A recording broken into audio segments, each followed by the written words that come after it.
More than anything, though, it proves that whatever you may think of Sydney. As Sydney Sweeney's boxing biopic Christy is trashed by critics, Brian Viner's review reveals whether she's the victim of a lefty backlash or her performance is really on the ropes. Christy packs a strong dramatic punch, as every boxing film should. Unfortunately, the blow lands below the belt. Starring Sydney Sweeney as female pugilist Christy Martin, the film chugs along almost entirely devoid of dramatic tension until, a little like a boxer against the ropes, it abruptly attempts to make up for lost time with a startling barrage of domestic abuse. In the recreation of Christie's 90s pay-per-view promos. Nicknamed the coal miner's daughter, Martin was successful enough as a professional fighter to become the first woman signed by powerful promoter Don King, entertainingly played in the film by The Wire's Chad L. Coleman.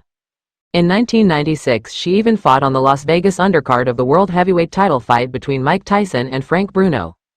It was that pay-per-view fight, against the Irish woman Deirdre Gogarty, that is often said to have legitimized women's boxing. Perhaps an image of being more feminine than the typical female boxer, it's a pretty grim one to watch. Sweeney plays Christy at... After 6 brutal rounds, bleeding heavily, Martin won on points. Later, she became the first female boxer to feature on the cover of the magazine Sports Illustrated. Yet for all that, Christy is one of those biopics in which the subject's renown is eclipsed by that of the star playing her. Others include Monster, 2003, with Charlize Theron as serial killer Aileen Wuornos, and Joy, 2015, about the woman who invented the miracle mop, played by Jennifer Lawrence. While I enjoyed the movie, I don't quite see it as Oscar fare. I'm from West Virginia.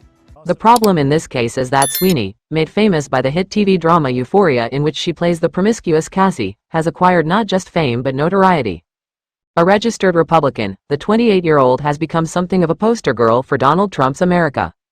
Trump himself has declared his admiration for a controversial ad for American Eagle jeans which featured the blonde, blue-eyed Sweeney in a play on words, suggesting that she has great genes. Critics of the ad screamed covert racism. What are you doing sneaking around behind my back? Substantial role as Christie's Svengali-like trainer and husband.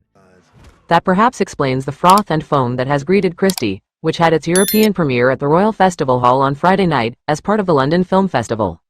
I hope not. She certainly doesn't deserve a trashing for a committed performance, one for which she reportedly piled on 30 pounds in weight. She's excellent. Australian director David Michaud just hasn't made an especially good film.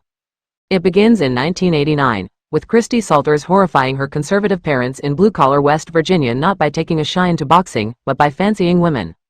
Struggling with a violently abusive... Oh, Christy. While I enjoyed Her mother, Joyce, played more or less as evil incarnate by Merritt Weaver, wants to take her to the family priest to straighten her out. Indeed, this is as much a story about homophobia and misogyny as about boxing.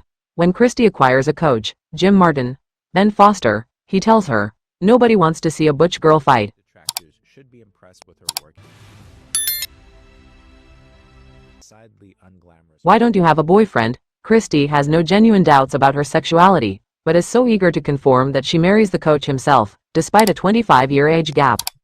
The real-life Jim Martin died last year, so cannot object to Foster's portrayal of him as a man whose paunch and terrible comb-over are comfortably the most attractive things about him. That's what we can say. Don't forget to support our channel by liking, commenting, sharing and subscribing. We thank you all for your support. More than anything, though, it proves that whatever you may think of Sydney... Ladies and gentlemen, have I got a treat for you? Christy is one of those titles at TIFF that everyone...